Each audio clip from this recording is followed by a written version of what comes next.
So, first, I'll tell you some of the basics about my retreat. The retreat began in 2011 and ended in 2015.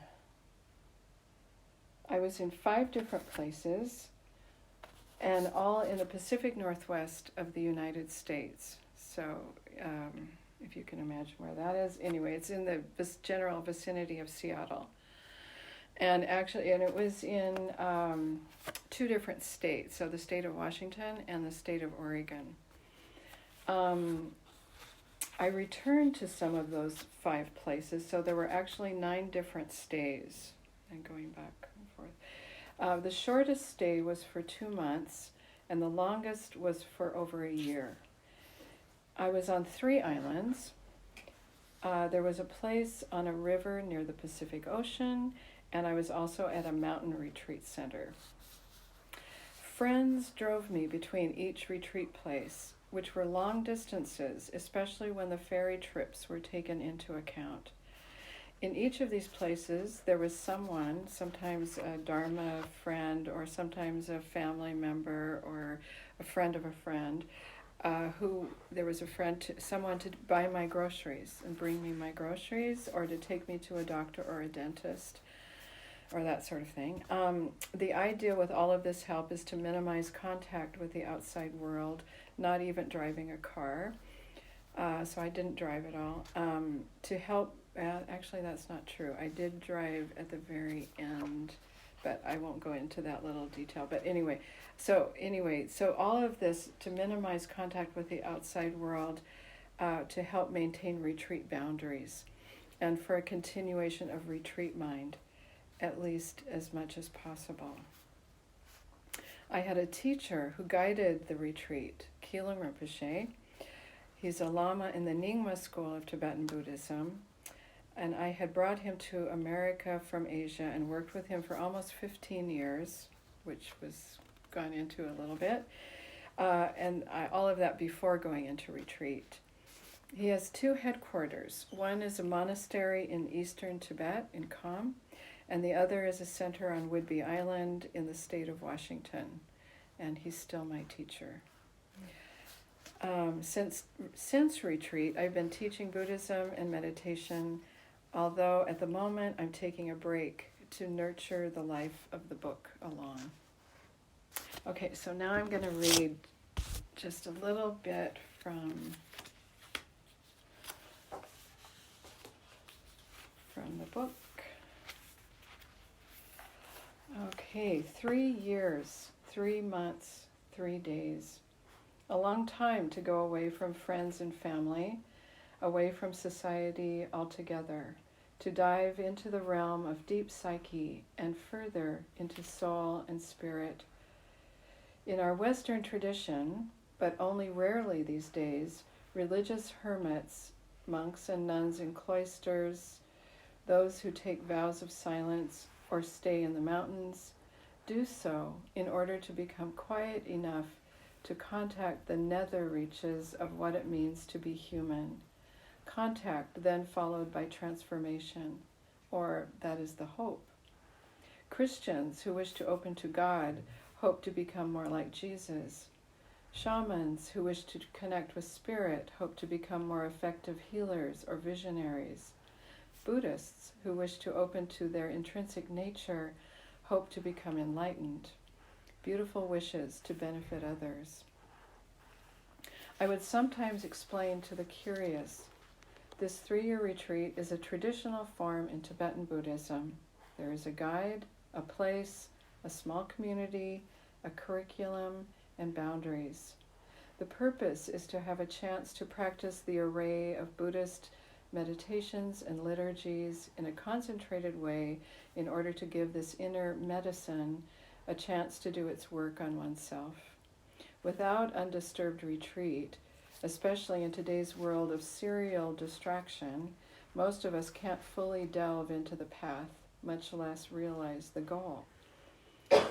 My own retreat leaned slightly unorthodox. It had an eccentric orbit, touching down for months at a time in one place or another, 9 stays at 5 different places, all in the Pacific Northwest, and most were not at retreat centers. Instead, at the homes of kind friends or family with unoccupied houses where I could stay for an extended time and do solo retreat. This style of roving retreat, while not unheard of in Tibet, is pretty unusual in the West. Most Western retreatants go into long retreat with a group in a retreat setting and stay put for the prescribed time. They receive guidance from teachers who enter into their space, and they see or speak to no one outside their small community, while all of their needs are arranged for them by a liaison. But for me, while I had many of the requisite elements for retreat, I was lacking a ready retreat center or the funds to pay my way into one. My customary response to any perceived obstacle, though, had always been to say, well, there must be a creative solution, so how can I accomplish X, Y, or Z? In this case, the solution was in finding free or inexpensive places to stay, places that would be conducive to, even inspiring for, spiritual journeying. And further, for the lack of retreat community, I would substitute with limited social contact. So, retreat housing, check. Authentic Lama as guide, check. Years of experience in Tibetan Buddhism, check. Dharma meditation and practice in back pocket, check. Support of Sangha and friends, check. Permission of family, check. As obstacles melted away, as intention advanced to forward movement, it became clear that it would happen. A date, auspicious for beginning a spiritual endeavor, according to the Tibetan calendar, was chosen, and I felt increasing certainty and joy with each passing day toward its approach, ready for launch.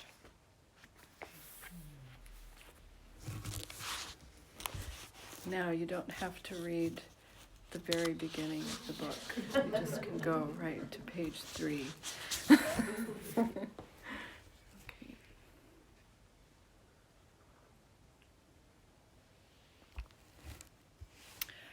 So you may wonder why someone would do such a long retreat. In the case of Tibetan Buddhists, we normally have quite an array of practices, and for a serious practitioner in a busy secular life, in order for the practices to absorb or to accomplish them, one may want at some point to enter a series of semi-long retreats, like 1 month or 3 months, or perhaps this seriously long 3-year retreat. So why 3 years? Well, it's not an arbitrary number, but is specified in Tibetan Buddhism and has been undertaken commonly for centuries, right to the present day. When I first heard of this form of 3-year retreat as a very new Buddhist in 1989, a spark immediately lit up, and I felt intuitively that I wanted to experience that. I had been raised Protestant Christian, and for a long time before becoming a Buddhist, I had a deep resonance with Christian mysticism, with ancient cathedrals, with images of nuns or monks practicing in silence, with the idea of taking vows of silence. So for me, the news that there was in Buddhism a form that you could put a beginning and an end to, those 3 years, in order to delve into one's interior world, yet without becoming a lifelong renunciate, this seeded something. 3 years, that's 1,000 days plus, which seemed like it might give the experience enough time to have made an impact on the psyche and on one's spiritual path. I also wondered if it might be a test of my own being, so that I could find out if my core had a certain integrity, by which I mean the ability to hold steady in the face of itself. These were some of the idealized attractions to spiritual hermitage originating in my mind, predating my introduction to Buddhism, and it was also a part of the spiritual calling that drew me to Buddhism in the first place. So, what is it about the 3 years of retreat that gives it veracity for so many practitioners? A tried and tested form of this ancient tradition. I've never asked a Tibetan Lama this question before, nor read an official explanation, but I have some inklings from my own experience and then from hearing about the experiences of others. In short, there does seem to be an amount of time needed to percolate the essence of the path. There are typical stages that one goes through over this period of time, and my experience seemed to follow along. The first year is tough, emotionally and psychologically. People are social animals who don't normally enjoy leaving their society. For some, that aspect makes an insurmountable hurdle, and definitely should not be undertaken by anyone with psychological imbalances. The experience of prisoners in solitary confinement is considered a form of torture, for example, and that's for good reason.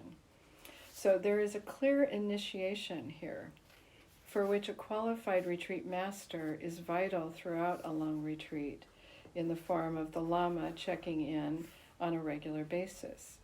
Even in Tibet, long retreat was considered a risk for mental breakdown, so it's not a special feature or weakness of Western or modern cultures. But given that most retreatants are of the stable variety, what's then even more interesting is that the first year is known for making a descent into the depths of the psyche. This is a descent in the Jungian sense of being exposed to one's shadow. This could be a first for someone and may very well be a first time at this intensity. Some psychologists call it the work of death and rebirth. Without the usual distractions of society or nowadays of media, this first year can be crushing. But that's not something new. The ancient mystics have for millennia written about this sometimes excruciating process of voluntarily undergoing a deep dive of solitary initiation in order to find the self, sometimes in order to heal. So the first year's difficulties are said to circle around a particular issue.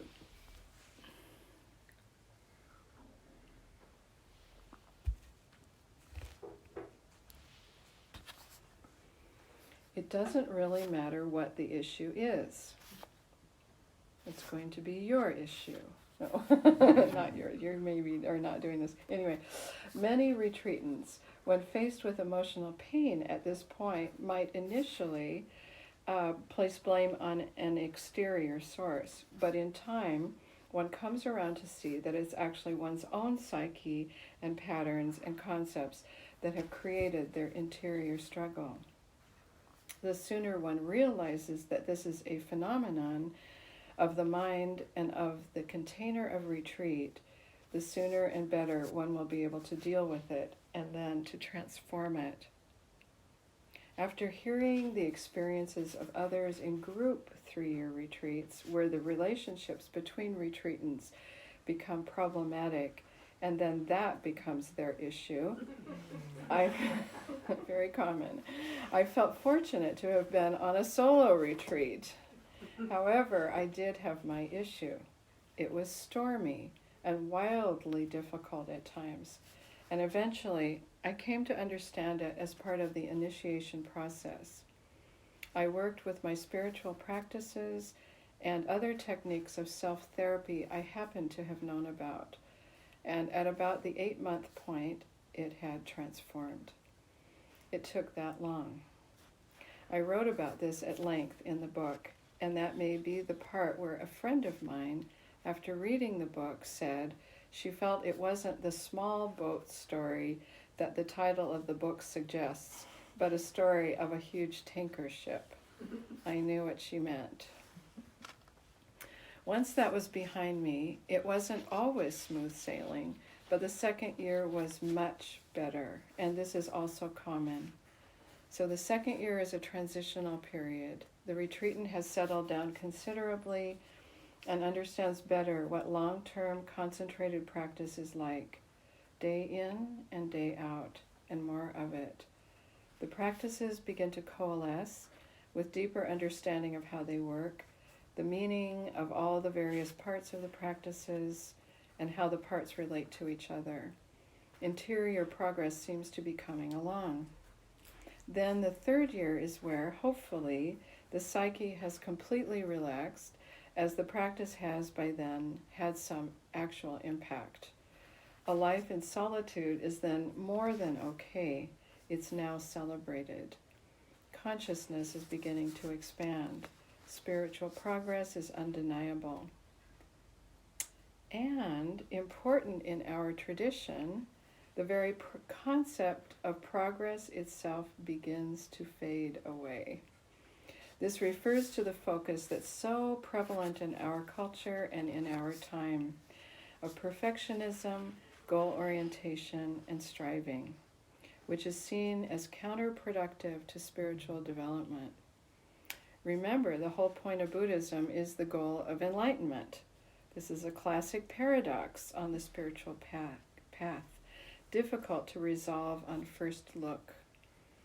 One Buddhist author's book title is The Trackless Path. Another title is Journey Without Goal. Both titles sum up the perennial problem, how to achieve, attain, reach enlightenment without putting in effort, without keeping your eye on the goal.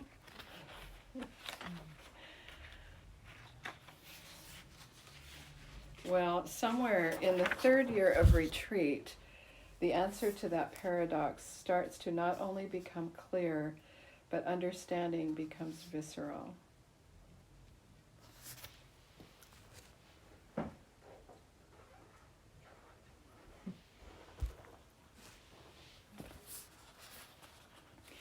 There's another reason for 3-year retreat that can only be described as mystical. I don't know exactly why it is, but I believe that there is something magical about the very container of this kind of retreat. Perhaps because of the tradition going back over 1,000 years and the sacred energy building up over time. In addition, unseen, non-specific geographic boundaries are set up. Also, there is an important relationship put into place between the practitioner and the local spirits or guardians of the place. And there are the blessings of the Lama, which echo back and forth in time and through connections with his or her lineage. Then, if the retreatant keeps a pure heart and intention and samaya, then retreat can be imagined as a pure realm and perhaps will act as such. 3-year retreat isn't, of course, the only container within Vajrayana which draws on the mystical, but it can be one of them. So the act of entering into 3-year retreat and then maintaining the boundaries and intent can be like creating a space of blessing, like a pilgrimage destination, and this can then enhance the ability of the retreatant in their development. Then there's the question of why did I go on solo retreat? The answer is that solitary retreat was the only possibility for me because of practicalities. First of all, I was the only student of my teacher who was ready to go at that time, and there haven't been anyone else actually, even now, of his Western students who have done 3-year retreat, even still. If we had been able to find a group retreat for me elsewhere, I would have been obligated to follow a different teacher's curriculum and guidance, a teacher who didn't know me. And even so, we did think about seeking this out. However, retreats organized by sanghas of established retreat centers are quite expensive, requiring tens of thousands of dollars, which I didn't have. I could have afforded to join a retreat in the Himalayas amongst Tibetan nuns, but visa requirements would have had me crossing borders back and forth several times over 3.5 years, all too complicated for someone in retreat, and which could easily have derailed the retreat altogether. As it was, to make things work, I stayed in unoccupied houses of friends and family, basically house sitting, one gig after the other, plus the one retreat center in the mountains. All of these places were in beautiful natural settings. The retreat center was on 300 acres of forest and meadow. I don't know if you know how big that is. It's really big. All of the other places had big sky and water views. I was able to walk in nature, sometimes beaches, and had countless encounters with the wild and its creatures.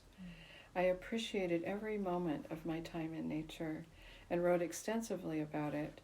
In fact, in some ways, these sublime, sometimes startling outdoor experiences became a central theme of the book. As you may imagine, a first-year retreat is normally not done as a solo enterprise because of the already mentioned pressure of extended solitude. So to balance that, I was allowed some telephone contact with someone, perhaps once a day, which lasted the first couple of years. Included in that was a long-term confidant for the first 2 years, a short-term therapist that lasted, I don't know, maybe a couple of months at the most, some family, contact with my retreat helpers, and of course my teacher, and I also wrote about that in the book.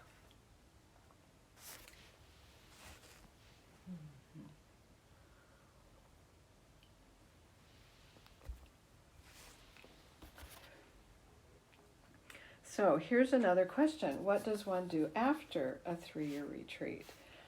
Thus far in the West, there haven't been enough graduates for a common solution to have developed. One thing that's been noticed is that it's very common to need a second long 3-year retreat after the first to stabilize the gains of the first. And some retreatants do this for a total of about 7 years. In my case, I wasn't willing to undertake another 3-year retreat, and my family would not have gone for that at all. Although I did follow the second retreat of 9 months in length.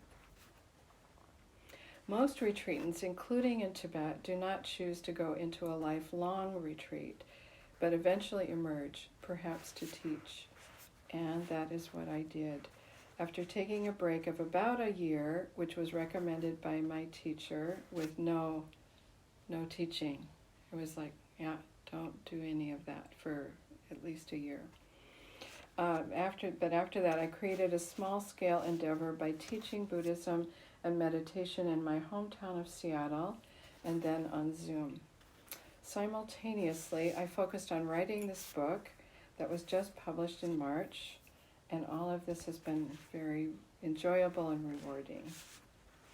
Also, there was something so intensive about the long retreats that afterwards I had an overwhelming sense of wanting to rejoin society. I sought out old friends from years before all the work with Rinpoche, and I had dropped all those many friendships because I was so busy, and then so I did that. I spent time with my grandchildren and precious time with my mother, who passed away 2 years ago. So, about rejoining with society, I've had a sense of wishing to appear on the outside as very ordinary and nothing special. There's great freedom in this, to go with the moment, not having to appear lofty or perfect, to enjoy all kinds of society, and giving rein to a sense of humor at all times. In Tantric Buddhism, there is a vow not to give up love for all sentient beings. I think this is my essence favorite of all the vows. It has no labels, no dogma, no boundaries. At its most expanded, it reflects an enlightened state.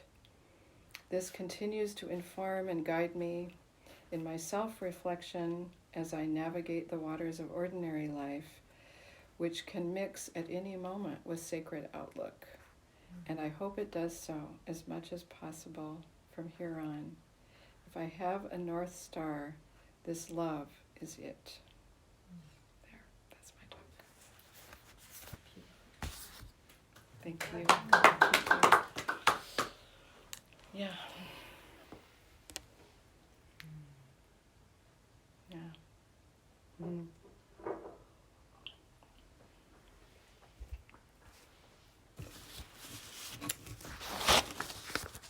so, yeah.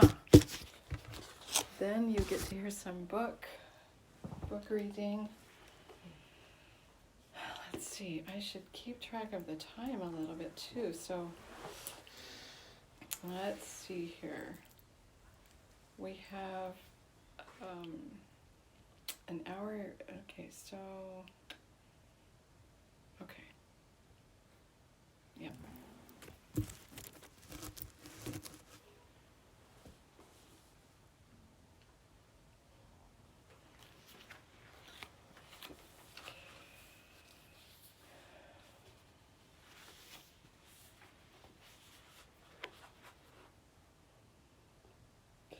Okay, so now I will tell you a little bit about how this book is constructed. There's a lot of writing from my journal. I wrote journaling. I did journaling a lot. Not every day. It was not on any kind of schedule. I just, if I felt like it, I did it. And yeah.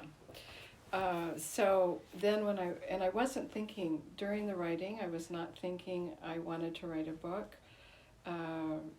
But although toward the end of the retreat, I started thinking, maybe some of this would be really interesting for a book. So, but that was not my initial intention or anything. And so then later, after the retreats, both retreats were over, and then I started working on it and doing extensive editing of the journal writing. And I didn't put thank goodness not everything is in there. That would be terrible. But anyway, as I was writing, I realized that I needed to explain things throughout. And so I started inserting things throughout the book. And those parts are in italics. So the reader can tell the difference of, so I call those the present voice parts.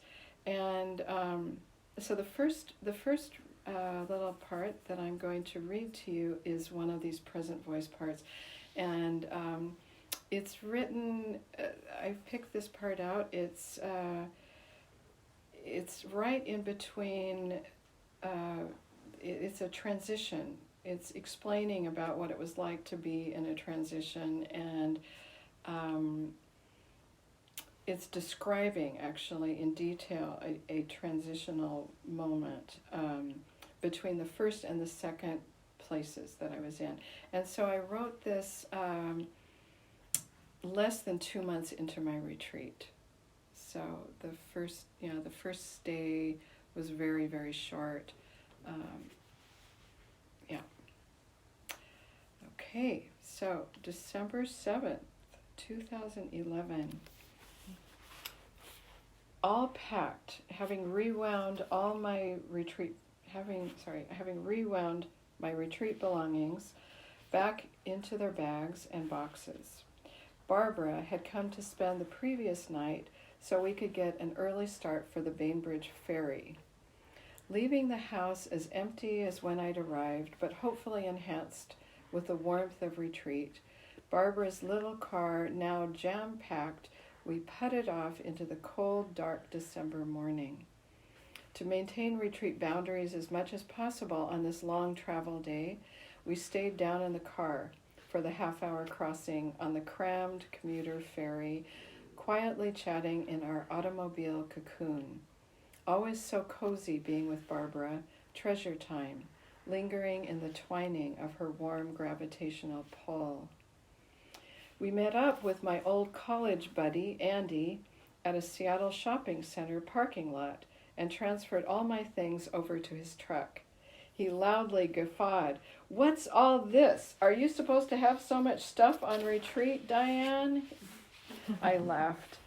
Yes, somehow I carted around a small household on retreat, not like the 14th century Tibetan saint Longchen Rabjam, who for years had only one piece of tattered fabric total for both clothing and blanket in his Himalayan cave, whereas I had clothes for all seasons, bedding and linens, a box of sadhana texts and another of Buddhist books, a box of files and tools, a tub of food and kitchen things, a tiny laptop, and sitting cushions. And this array grew over the 3 years that people kept giving me things, actually.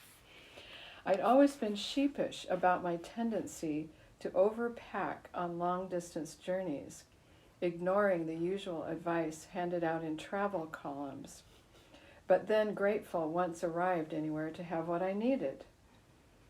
Later, when I saw how the Tibetans packed, not skimping at all, in fact, double what I would have packed, I began to end the self-reproach and just do my thing.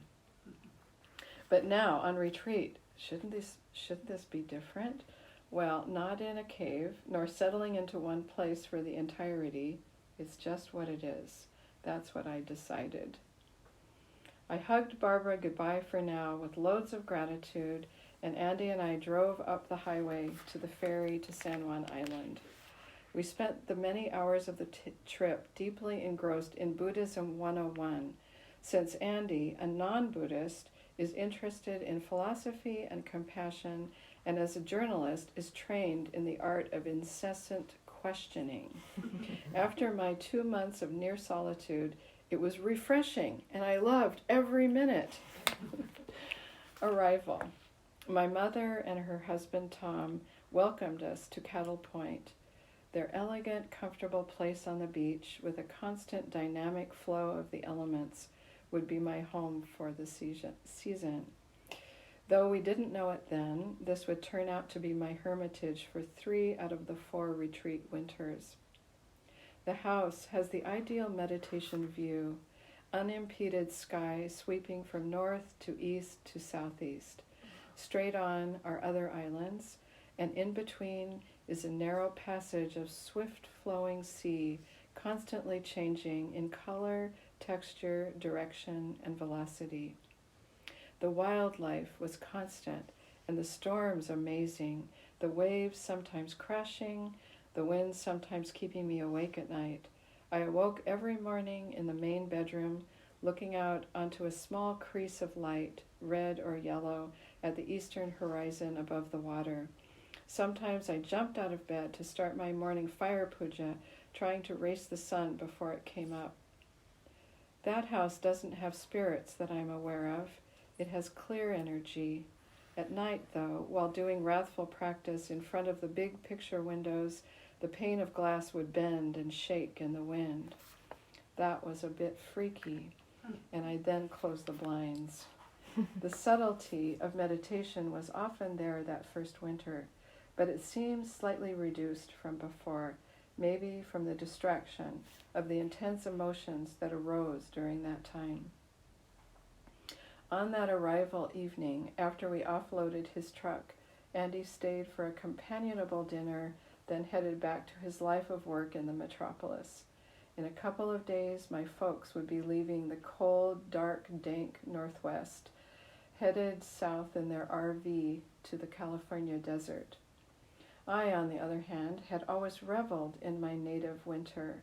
The dark turn of our northern latitude encouraged a going inward that I relied on, like menstrual periods, leading to exploration of deeper recesses of psyche and soul. I always thought of it as the annual winter steeping and holy descent. Now it would be combined with the life of a Buddhist renunciate to see what would turn up.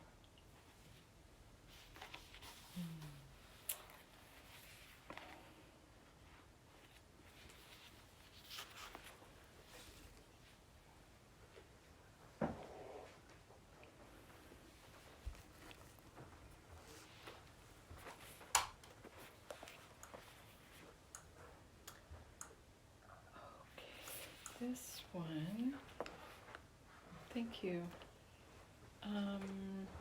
Okay, this passage is it's about 1 year into retreat, almost exactly a year into retreat. A little bit. Don't need much. Yeah, that's good, thank you.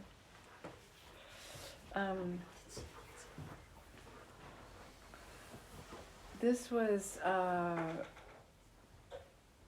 1 year into retreat. It was up in the mountains of Oregon.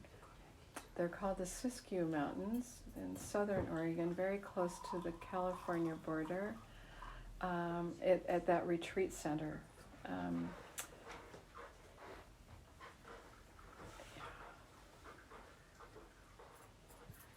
So this is journaling. I'll tell you if I'm reading anything else that's in the present voice, but everything else probably is from the journal stuff. Okay, 2 days ago, I was sitting in some high woods on a fallen madrona tree, a still and deep place. Through the trees, 2 weasel-like creatures, martens, appeared. They were running around, checking out all their little places. After a while, I could see only one. He was coming in my direction, so I started to make some quiet noises so he wouldn't get too frightened of me at the last moment. And I didn't want him too close either. Quite large animals, beautiful, like sea otters of the land, alert, moving fluidly with infinitely flexible spines. I've seen deer a few times. I recently scared the bejesus out of three who were feeding right outside the back kitchen door when I swiftly emerged on the way to the outhouse. Their sudden getaway scared me too. I had to stand there for a moment and then let out a large whoosh of a sigh. I counted 25 vultures in the sky the other day. Carrie said one time she counted 60. Lots of jays here too. Recently, while meditating in my chair on the porch, a small squirrel came running into view, checking things out. He suddenly leaped through the blue fence surrounding the carp pond, ran to the pool's edge, flipped himself upside down, apparently going for a drink, while still hanging on with his toenails. After a moment, he ran off. Last night, I heard an otherworldly, weird sound, high-pitched. I could only think of a cougar or someone else being made into cougar's dinner, somewhat chilling as it was in the direction of the patch of ground where I pee at night. Lately, while in the woods, or even in my room, I've had these experiences of deep stillness that go on and on. I realize how quiet it is, and then, half expecting something to interrupt, it doesn't. Instead, the quiet continues, lengthens, and I go deeper, to a deeper place inside. Then I become aware again of the quiet, and it continues, and I go deeper again, relaxing to a new level of inner quiet and rapport with this exterior quiet. It's a kind of listening and hearing the quiet. It's not totally silent because it's the woods, but so quiet it's profound. It's almost waiting for something, like the empty matrix, shunyata emptiness, pregnant with possibility, to open up in front of me. At any moment, a tree branch could fall, a corvid could caw, an iridescent beetle could fascinate by, a helicopter could fly overhead. But none of these happen, and that continues to unknot my mind while I sink more and more deeply into a relaxed state, releasing the outer world too. I think earlier I may not have been ready, but regardless, I'm here and ready now.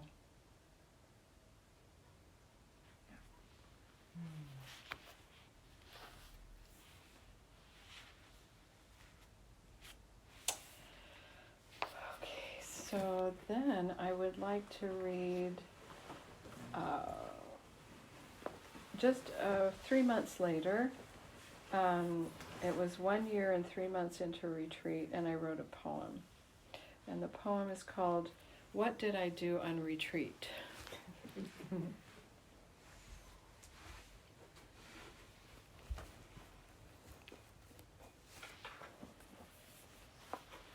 What did I do on retreat? I watched the earth turn. I watched the cycles of sunrise and sunset, the pre-dawn lightening of gray to subtle colors, then ungraying, the gathering dusk bringing quiet anticipation of pink clouds and achingly saturated hues. I watched the intensifying midnight blue, Vajrakalaya's anthem, before the dark black of night. I watched Jupiter's rise as the evening star, tiny spot of light flanked by suggestions of moons, every day a little higher in the sky when sun's blaze had faded. I watched Earth's single moon, its broad, brilliant face virtually whiz through the sky from one elongated meditation moment to the next. Moon, holding its memories of full moons and crescent moons and blue moons of all my life. I watched Orion's starry points lie down and get up again and again as he traveled through the dark velvet of winter sky. I watched the clouds move on the wind, going north all day, going south the next. The clouds endlessly laying out images, designs, textures, messages, signs, delighting my mind or surprising or mystifying, sometimes knowing. I watched the tide rise and fall, covering, revealing, coming in, the sea, a river relentlessly filling up. Where is it all going? Then going out, emptying into the unfathomable ocean, cycling on the moon. I watched the seagulls, eagles, geese, ducks, oyster catchers, great blue herons, cormorants, live their lives as sky dancers, lovers, fighters, hunters, coming, going, going, coming. The seagulls with seagull habits, eagles with eagle habits. I watched the grass say green so loudly I stopped to stare, replying, "Oh, green, I get it."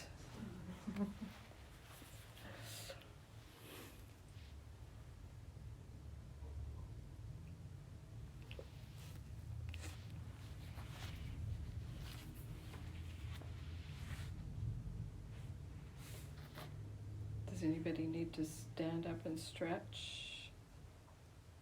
Everybody's okay?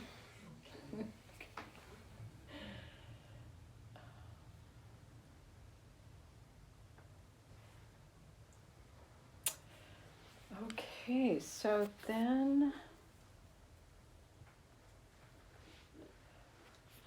at this point, I'm going to read April 3rd of 2013. This is another few months, and I've now returned to the mountains for the second stay there. And yeah. And I wrote a little essay. And it was based on a new journal. I had a new, fresh journal, so I started out writing about that. And this is called Tree of Life. Starting a new journal leads one to reflect on time, the passing of stories, the present moment, and the mystery of what is to come.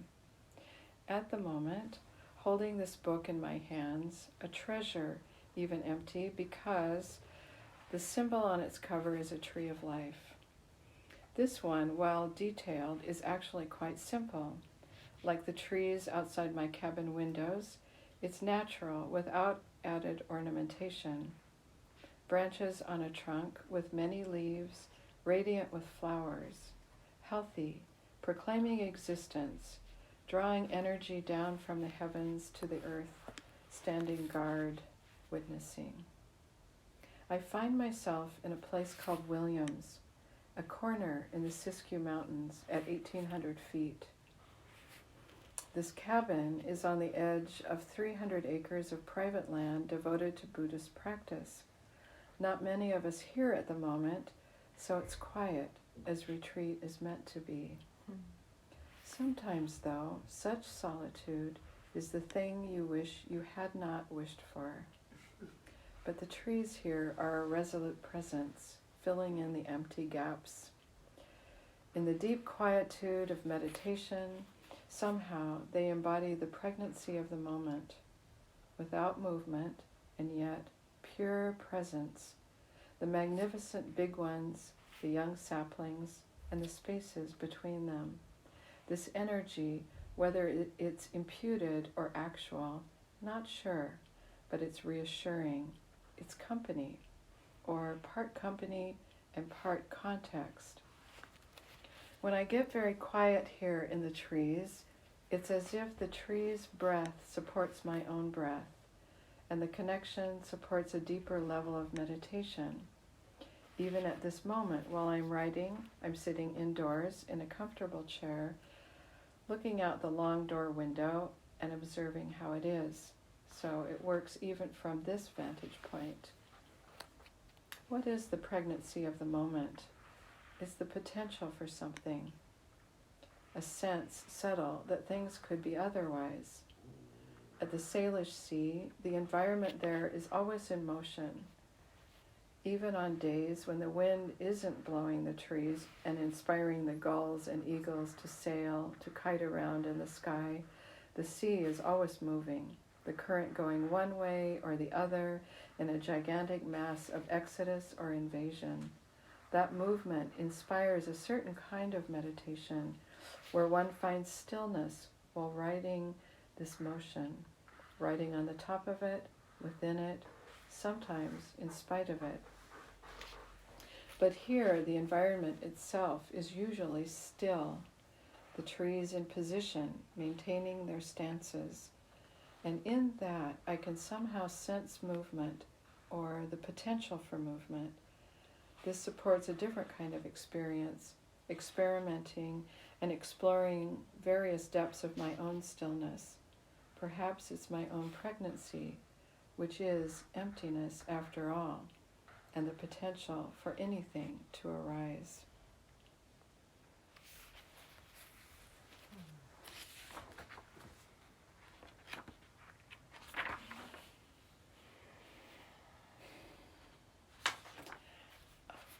Okay, yeah.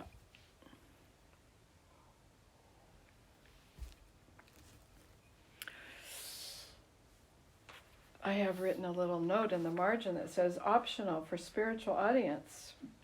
So I think I should go on.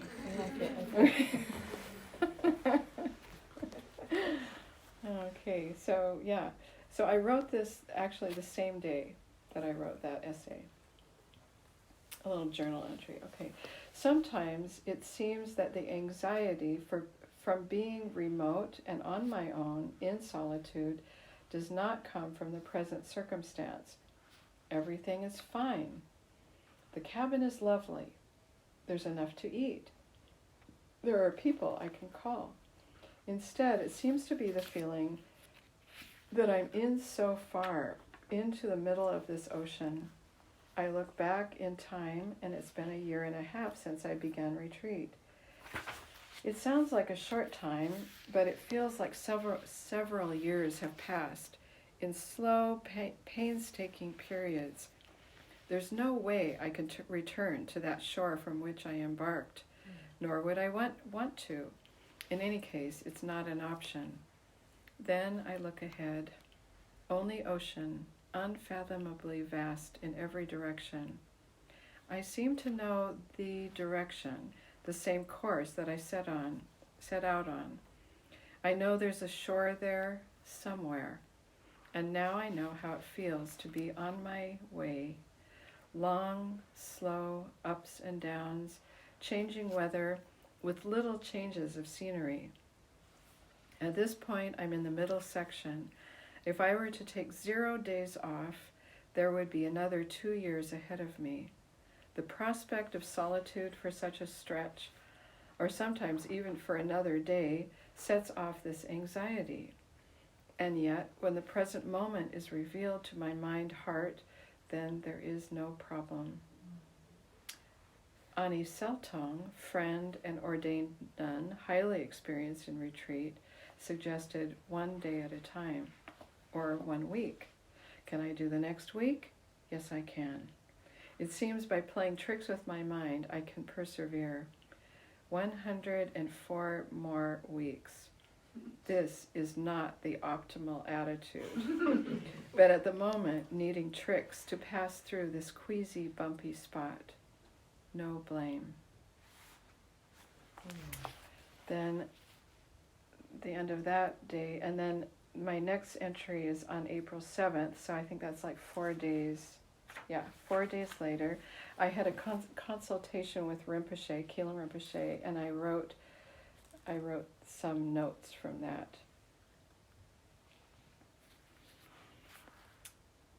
Without my having mentioned anything about the ocean imagery, Rinpoche surprised me by saying this. This particular period with feelings of anxiety could be like being in the middle of the ocean. You've been crossing to the other side without being aware of your progress. The ocean is so big, and unconsciously you've been forgetting where you are, and it's in this boat. Just now, you've woken up to being in the middle of this huge ocean, and suddenly you're wondering, am I moving? Am I getting anywhere? But yes, you are moving ahead in the right direction. You don't have to be scared of any storms and big waves. They're all just passing by, passing by. He also had this advice. The great yogis say, if no problems come up, then practitioners won't develop the skillful means. Otherwise, it's just reading in a book. You think you know all about it, like a person who has just gotten a degree in something like architecture. They think they know, but until they start applying it in the real world, they don't have the real knowledge. This is the same. You now get to apply the teachings. That is how to accomplish this great exercise. Yeah, so that's the special part for Buddhist practitioners. Anyway.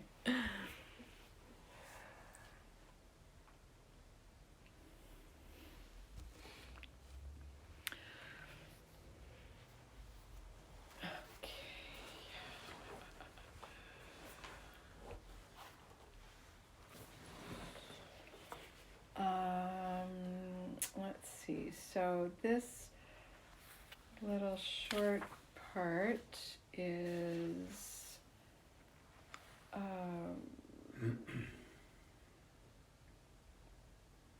2013, so November 25th, Bainbridge. Let's see. Right, so in comparison to what I just read, this is approximately 6 months later. And now I'm in a different place completely. Okay. November 25th. Cloud images during morning practice. A sky-spanning angel with huge wings unfolded up around a chubby cherubic head, Italian style, topped by an ushnisha, the expanded summit of a Buddha's head. Then a huge mistiness coalesced, with mystical potentiality in the center to which I felt connected, as if my mind had had some effect. And suddenly a dragon appeared there. It had at first the head of a lioness, then eventually a traditional head of an Asian dragon. Above that then descended more clouds in the form of an immense quaqueudal thunderbird facing south, a typical elongated side view. Thunderbird, the northwest coast indigenous dragon. So here they were, appearing together, 3 winged spirit beings from 3 continents. This unfolded over an hour's time. Then 3 days later, another little entry. Today, a thick fog muffling the expanse above the sea, muffling even the sea itself. No wind, no little ripples upon the water. The sea, like a slumbering giant, inhaling, exhaling, soft and slow, the breathing of a deep, dreamless state, barely perceptible. The body of the behemoth swelled as the sea edge receded, then the inevitable exhalation, and the gentle surf came forth to my feet, so quietly, not even a snoring sound of pebbles washing back and forth.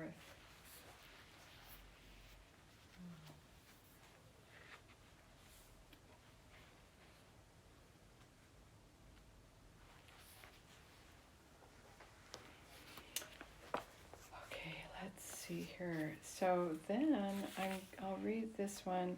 This is, I was at the same place on this island, Bainbridge Island, and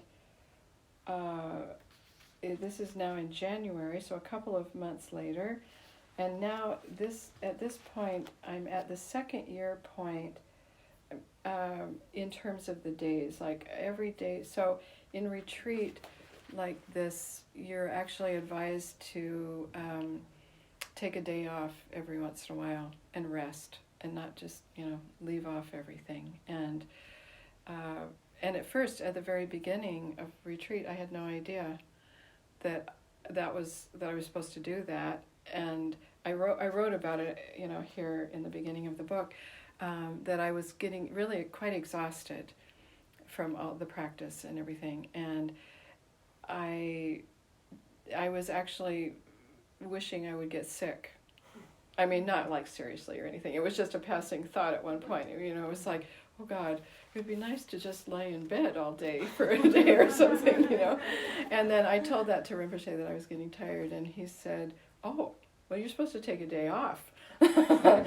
And so, so then I would do that. And then also I had once in a while, I had days off because I had to go to a doctor for some reason, or a dentist or something like that. So there were quite a number of days that added up over time, and I had to, in order to do 3 years, 3 months, and 3 days, I had to make up those days off. So I started my retreat in October, but I was finished the second year in January, or and then I didn't actually finish the whole the whole 3, all of that until it was in May. That I finished the retreat. Of course, anyway, blah blah blah. So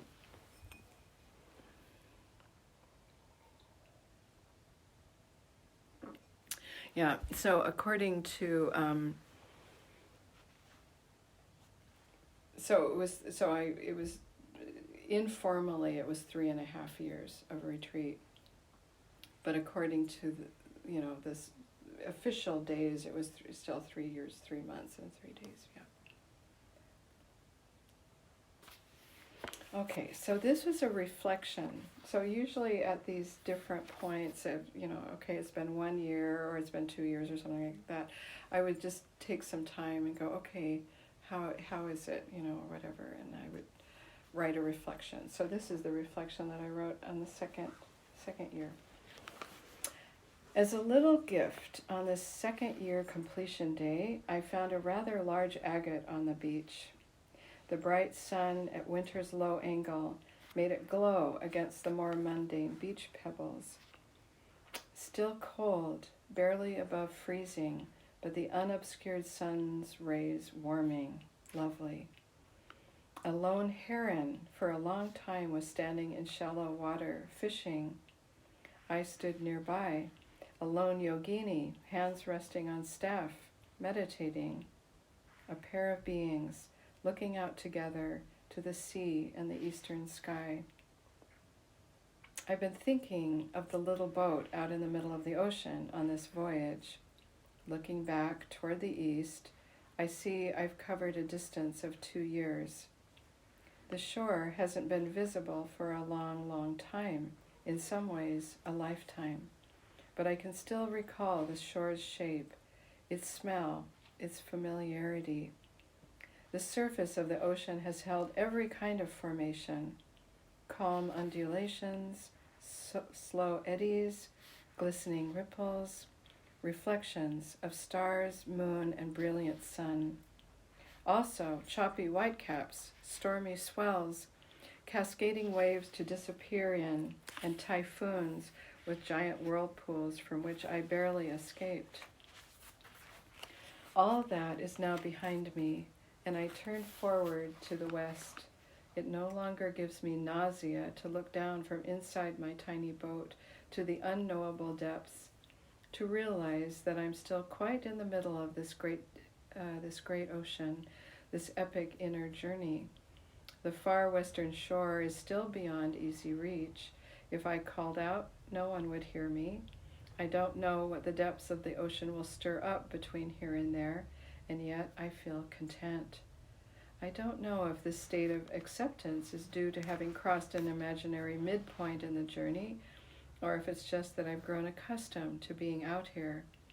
Either way, whatever it took, I'm grateful. In the middle, and yet arrived. Cutting a path, but leaving no trail, bobbing along in the immensity. In all this time, it's been barely a month that I've been able to go really single-handed. I've been on my own in most ways since the beginning, but a lifeline has been some communication with others through phone or email. It was clear that I needed that. Originally, I never imagined that I'd be on solitary retreat these 3 years, since it's most common to do a first 3-year retreat with a group, but circumstances prevented this. So to give balance, stability of emotions and psyche, I communicated in some form with someone almost every day. Then a couple of months ago, I suddenly felt ready to go solo. Now here at Margie's house, safe and sound, at the turn of the new year, I dropped that stabilizing anchor, and without any problem, it's been smooth sailing. I'm finding myself to be happy, stable, and disciplined. My days are full. There's not a part of the day or night that I dread. Every day about the same, ocean and more of it. But the interior world offers much to chew on, to observe.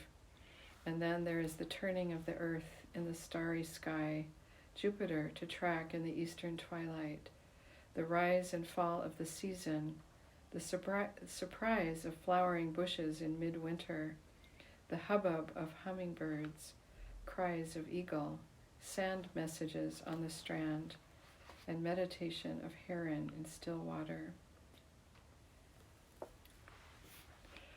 How are we doing? I think we could just, I don't have to read all of these things, but maybe what I will do at this point, let's see, is maybe I'll read one short poem and then a kind of dedication. So this poem was written, let's see, what month was that one? Does anybody remember what month that was? No, that's okay. It was January. Okay, so this is the next January. So I'm getting really toward the end of the retreat. Here's just a poem called Luminous Winter Expanse. The night in deep winter meditation. Even the seal is silent. A slow, steady respiration of the sea's breath, a mammoth being heaving in bottomless slumber. And the wind at rest. I switch off the light to signal my own descent. Soft luminosity glows through the window, full moon projecting its light into fog. Each particle of space amplified, magnified. What before was invisible, now defined in its full dimensionality by teeniest water drops of gentle lunar light. The sole, bare, beachside tree cloaked with white glow. No Goose Island, no Lopez, no horizon. All disappeared, replaced, erased into light for one night.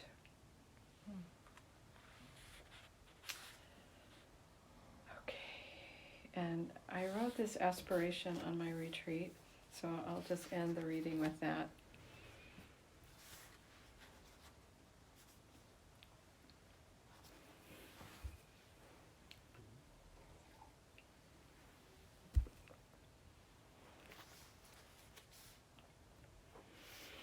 my wish for all of us is that our imaginations of what is possible expand in such a clear picture with such confidence that the pathways open up and we're drawn in without effort, like water mixing with water.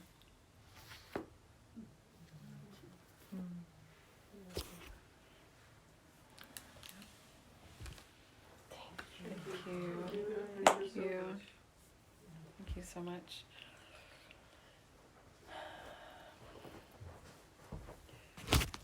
Now, she wanted to hear the Q&A.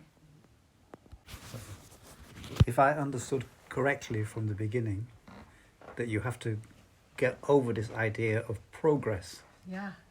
So I'm wondering how you would describe where you arrive at that's not a progress from somewhere. Right. So in other words, so I kind of talked about that. Is that right? I think that's the right way, right? Okay. Right. I think it's very difficult. It's like you have to be there. You had to be there, or you have to be there. It's like how to describe that, right? That's what you're looking for, is a description of what that's like. What it is, that's because you arrive somewhere, but it's not progress. So what would you say? Right. Well, where you give up, it's kind of, I don't know. I know. Like, how would I even answer that? Yeah, maybe ask Tommy. But it's kind of almost like giving up. Here's something interesting, and this may not answer it exactly, but I think it's something interesting for Westerners. So I think the Asians, the Tibetans, and probably more than just Tibetans, but the Asians, they believe, so it's in their cultural DNA to believe in reincarnation. For Westerners, we kind of are still skeptical, and so we think that this is our only chance, and we don't really believe that, we're going to have a rebirth and that it's likely to be human if we do, if we're good people and, have that kind of aspiration and, all that. We kind of think this is our only chance. And so I think therefore we think, that we can't give up, and then we have kind of anxiety around that, and I think that's a real disadvantage that we have because of our belief system. So that's one thing. So if then you kind of get to this point in with this long retreat, or this maybe series of many retreats, that of giving up, and you just keep going, and it's all fine, it's all good, there's and then I don't know, and that just barely approaches it, I think. But do you want to say something about that, Tommy? I think we always try to achieve something, Yeah. And that's the whole problem, Mm-hmm. We are creating these obstacles ourselves, It's like, what to say? It's like we are so used to there should be a result. Yeah. Yeah. And the result is already there. Yeah. So why look for it other places,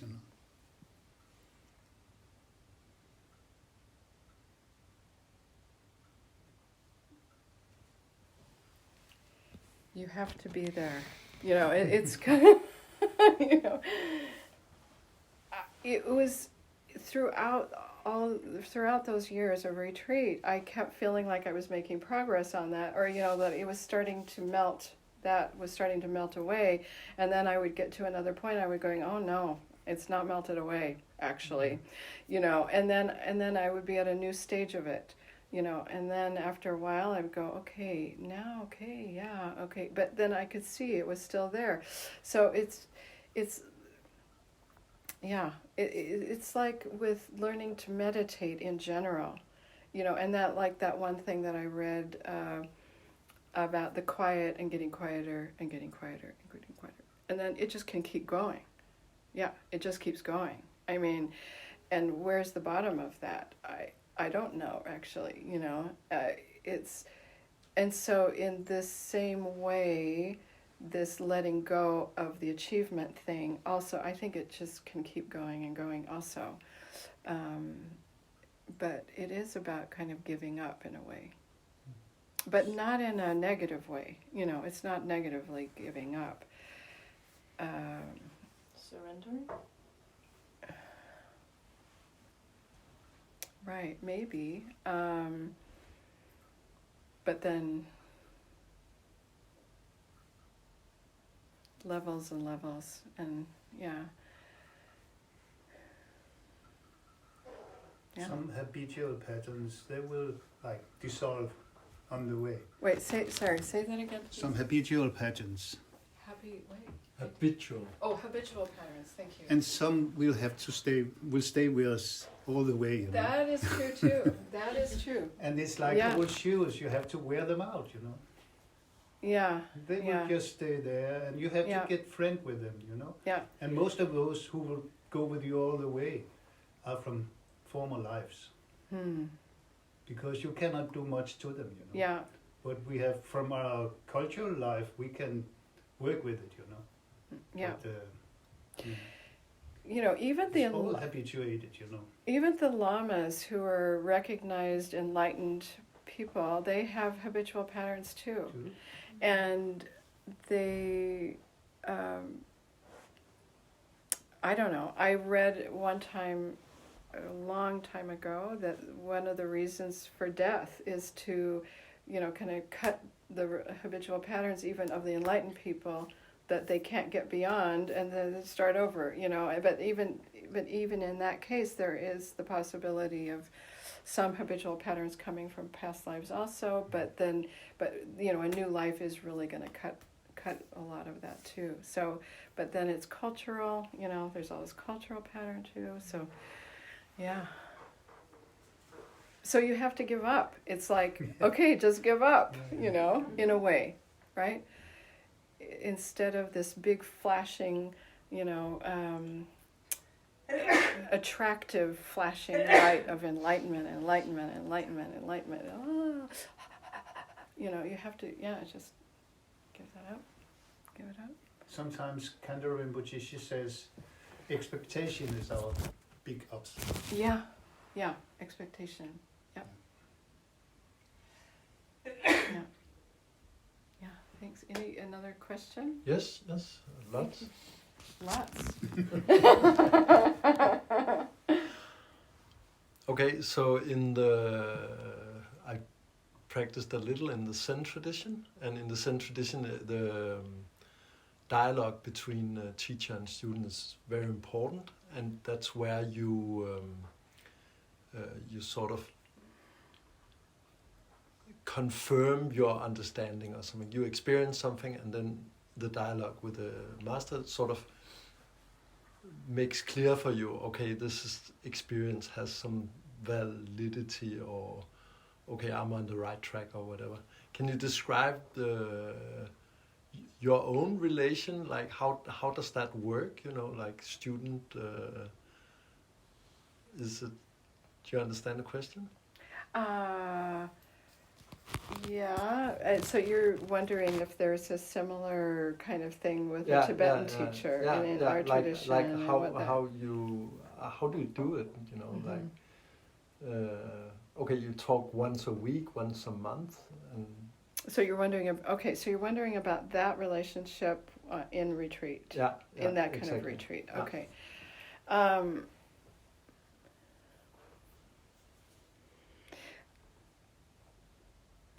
I think that I have not been a Zen practitioner or a student ever. I've only read about it and heard about it, and it, so it's only a general knowledge.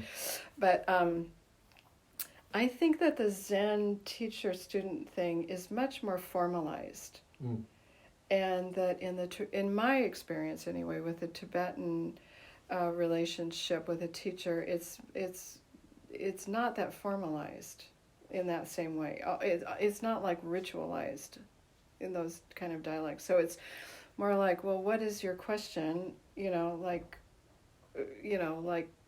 I had questions for him, and then I would ask them, and he would answer them.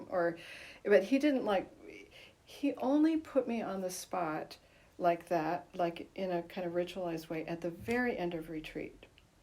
And we did have a session that was, where he said, okay, tell me, X, Y, Z. And I can't, I wouldn't be able to, repeat that.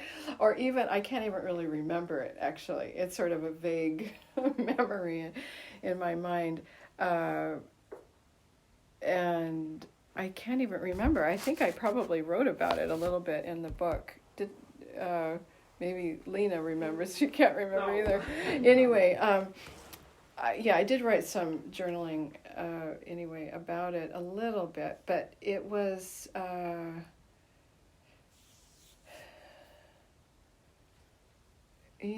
that was the only time that he really said, okay, tell me, blah blah blah. Otherwise, it was more me requiring help, or me having questions, like, or what shall I do next? Or I'm thinking, here's my schedule that I'm thinking about now, what do you think? Or him advising me about my practice. Like, you're at this point, now do that, So, yeah. Does that answer your question? Yeah. Yeah. I guess on a spiritual level, it's quite important to feel that you are on the right track doing retreat. Right. So, yeah. And then a lot of that is not knowing. And I even read some of that today, is like, wondering. And then I read about some of the things he told me. I mean, I have extensive notes, actually, very extensive notes about things instruction that he had for me. I have a whole book, a huge book that I kept of all the notes all of the teachings he gave me. And he did, there were many more things that, like setting up the retreat boundaries at the beginning of the whole retreat, and doing prayers, so there was a lot of spiritual things going on. And then each time that I moved to a new retreat place, then I did all of that myself. And so he kind of showed me the way at the very beginning, opening the retreat and all that. What else was I going to say?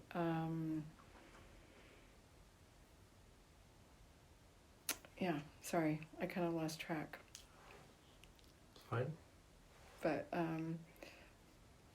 yeah, so there were times when I was having trouble, like, am I on the right track, or I'm having anxiety, or I was having at one point problems with lung. I think I wrote about that in the book, so I can talk about it. The lung, there's in the Tibetan medical system, there are three things that are supposed to be in balance. One is phlegm, one is lung, and one is something else that I can't remember right now. And practitioners often have problems with lung, too much lung, and it's too much wind in the system, and it causes physical problems. It can cause craziness. and anxiety. It can cause a lot of that. And our tendency in our culture for perfection and precision and striving and all that it tends to make it a worse problem for Westerners in retreat especially. And I was having problems with that at one point. So he gave me very specific instruction about that, for example. And yeah. So there was a lot, I was getting a lot from him. Yeah, anyway. But not in the Zen way exactly, except at the very end. Yeah. Yeah. We're actually kind of out of time. I hate to say that, and you're our host. It's okay. Can we you keep go on going? as long as you want. Yeah, Oh, nobody's okay. coming after you. Oh, okay. So I didn't know. I had this feeling that we needed to. No. And It's a day old. so does someone else have another question? Yeah. Yeah. I would just like to know something about discipline. How did you have a rhythm every day where you were getting up at a certain time, or because I feel that would be my problem. Yeah. Yeah. Yeah. Yeah. Thank you. Yes. Yeah, I did. I had schedules, and they were very different in the beginning, and to the middle was very different, and at the end was very different. But I had schedules, and at the end it was actually pretty much more open. And at the beginning it was very light, so it was under sort of strict instructions to go in a very relaxed way in the beginning, and enter slowly. But there was a schedule, yeah, the whole time, and also in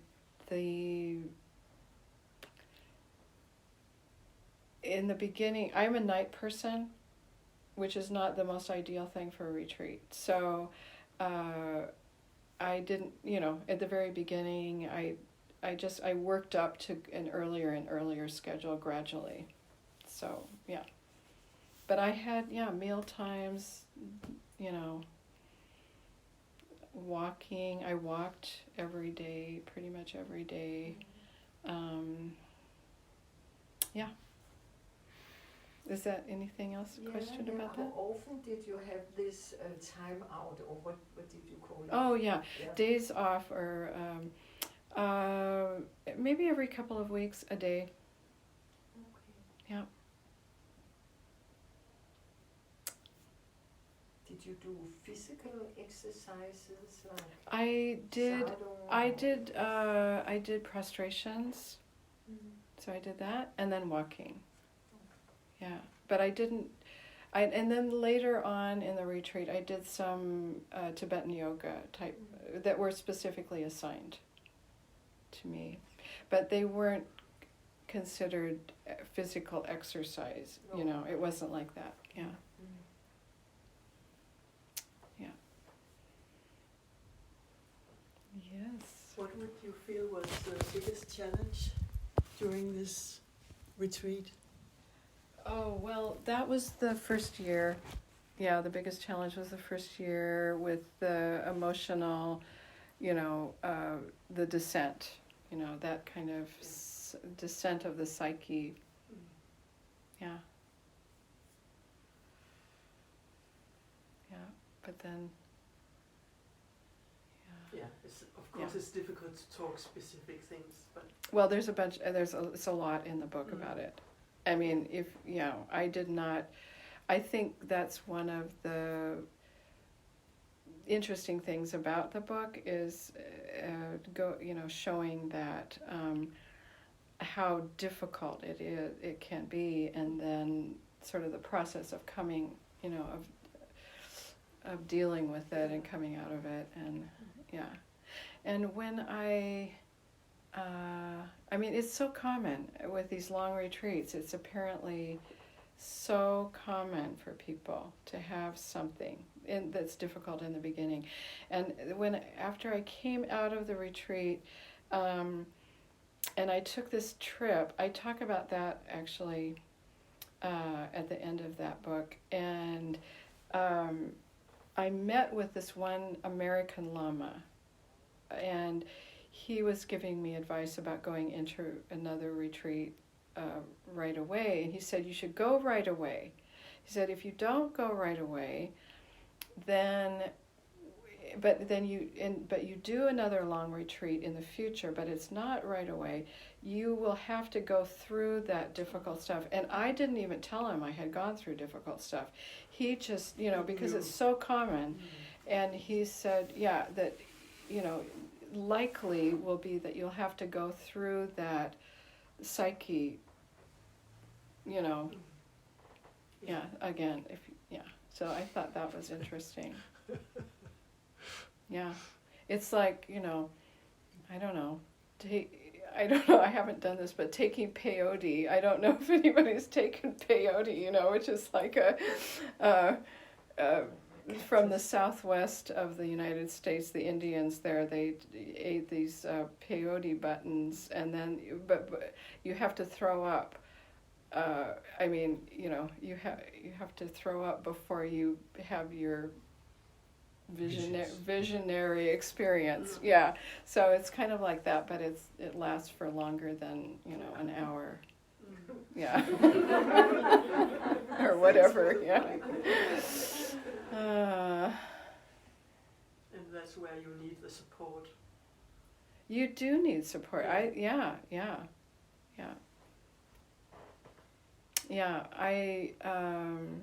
And normally people are in these small groups, maybe 8 people or 12 people who are all doing retreat together, and then they've got a social system together, going through it together. They start together and they end together, and so, and you really have to have a teacher for that, for this whole thing, to help, to make sure you're okay.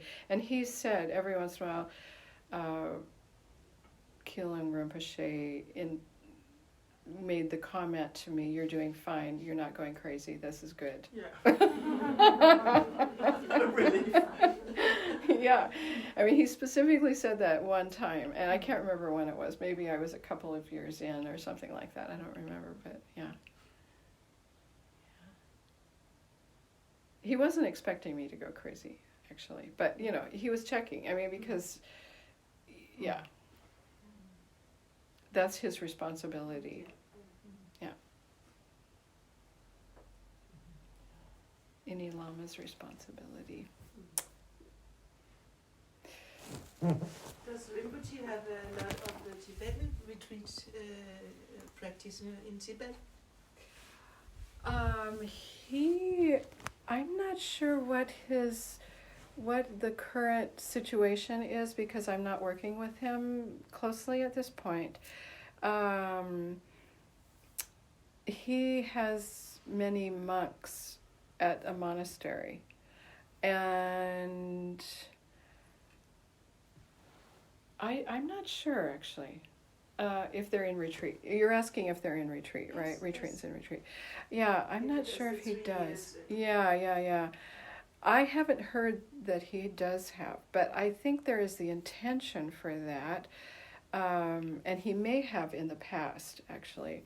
And also, there were some nuns a number of years ago who were kind of, because he wasn't there, he's not been there in Tibet long term to oversee, not like a retreat master or something like that. So he would not have been doing that. But he did have, there were a bunch of nuns who were in the right next door nunnery to the bigger monastery. And they were in retreat with a very famous master. I can't think of his name right now. Achuk Rinpoche. He died, I don't know, 8 years ago or something like that. And I actually met him, and I went there with Keeling Rinpoche to an encampment, a big encampment called a gar, where 1,000, at least 1,000 or more, there could have been more retreatants, monks and nuns, or yogis and yoginis. And it was an amazing experience to go there. And there were a bunch of his kind of, what you would say, his nuns sort of, who were on retreat there in permanent, well, not permanent retreat, but anyway, long retreat there. And they met with Keeling Rinpoche when we came. So they, yeah, I don't know. You know, it's fluid, a little bit fluid like that. Yeah. Anyway, that's just one example, and I don't know. Yeah. But there is also, I was going to say, there's an intention to put some monks into long retreat right now. There's a new building that they've built there at Keeling Monastery. And there's different levels. There's a monastic college level, and then at the very top they've built some retreat facility at the very top of that. So they want to put long-term retreatants up there, I think. Yeah. And Lena, I think, knows something about that too. Is that right? Yeah. No. Oh, I you just read that they have made some cabins. Yeah. On the top of the monastery. Yeah. I found it really Yeah. interesting. Yeah. I haven't heard about that before. Anyone doing that? I think so. Yeah. Anyway. Any more questions? I have a question. Oh, Lena has a Yes. question. Well, in your book, you're writing a lot about nature, and I was curious to hear, as an author, how do you use nature in your book? Because I found maybe it was some kind of metaphors or symbols for your retreat.